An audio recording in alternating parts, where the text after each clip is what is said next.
Hi guys, how's it going? Mikitech here, and today we have my thoughts, my nearly 2 weeks with the iPhone 6 Plus, and a little mini review of it, because basically I got my phone very late, about a month after it was released. I got it basically a day after release day, which was a big mistake. I should have ordered it when we could do the pre-orders, but I didn't. Stupid mistake by me.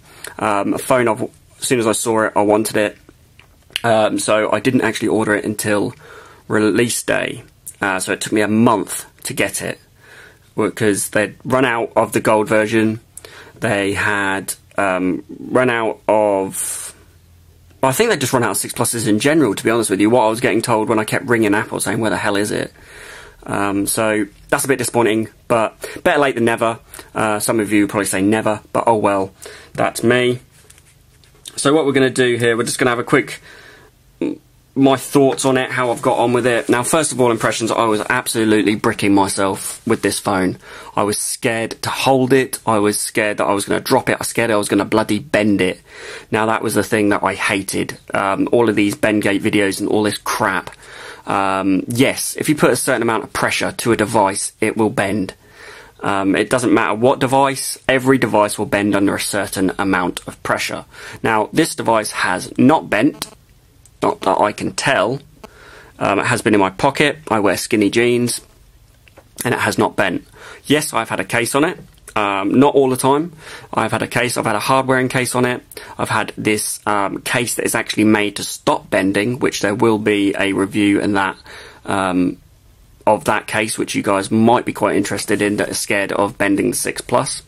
But it won't happen, so don't worry. It's only going to bend if you actually bend it in your hands or with something. So don't worry too much about that. So now I've got that little rant out the way with. We're just going to move on here. We're going to start with, this is an A8 chip, as most of you know. It's a 64-bit. It is 50 times faster than the original iPhone, which, well, no surprise there. If it's any slower than the original iPhone, we're in trouble. There's a display of... I've lost my notes, so ignore me. A 5.5 inch display. I think I said, did I say it was 64-bit? If I didn't, it's a 64-bit, which I did actually say, so ignore me again, guys, I do apologise. And 50% faster than the previous iPhone. It is a resolution of 920 by 1080. Pixels per inch is 401. It's an iSight camera, 8 megapixel here on the back. True Tone flash, which, to be fair, it is a really good camera. It's definitely better than previous cameras on the iPhone. They have improved it slightly. I wouldn't say it's a dramatic difference, but you can notice it. The video camera, which I think is brilliant, is 1080p, which is 30 frames per second, is 60 frames per second, and slow-mo is 240 frames per second, which is phenomenal.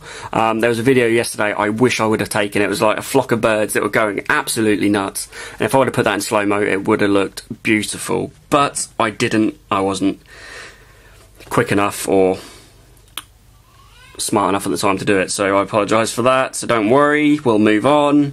It's 80 hours audio, 14 hours video.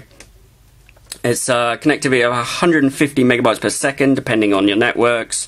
NFC enabled. You've got Apple Pay, which we don't have in the UK, which is really disappointing. But to be honest, at the moment, there's so much hoo-ha with the Apple Pay that people are getting charged twice. So I'm quite glad it's not here at the moment, because I'd be using it all the time. The Wi-Fi is 3 times faster than the 5S, and also has Wi-Fi calling. iOS 8, which most of you know, which is now I'm running 8.1. It's a 16 gigabit. You can buy 16 gigabyte, sorry, 64 gigabyte and 128 gigabyte versions. I've got the 16 gigabyte and it does me just fine. So if you guys aren't a massive, I don't know, videos and films and keep them all on your device, then, you know, 16 gigabytes fine. I get my videos, I upload them to my Mac, I save them on my Mac, delete them off my phone. You know, so it's not a big thing for me. Photos are exactly the same. I'd rather have photos printed on photo paper and put in an album than stuck on my phone. So 16 gig is fine, but I wouldn't have minded if they would have had the same price point at the 16 gigabyte for the 32 gigabyte. And, you know, done a 32 gig instead of keeping the 16, because then going from 16 to 64 is a bit of a jump. So I don't quite know their thinking behind that. But all in all, it's a really nice phone. It's really light. It's only 172 grams. So the phone itself is a sound device. I love it. I love the rotation. You know, it's just like having an iPad. Okay, it's a phablet in a way, but it will be, if not the best phablet out there. Now, I haven't had my hands on the new Galaxy. I really hope that if there's anyone out there that is watching that can send me out a Galaxy, not chocolate either, by the way, for the funny people. The new Galaxy Note or whatever, I'd really appreciate it, and hopefully, you know, it would be good. It would compare to this. But anyway, that was just my thoughts on it, and some of the specs to go through. I've gotten it really well, downloading's really quick. So thanks for watching. Make sure you thumbs up the video, subscribe, and I'll catch you later. Bye.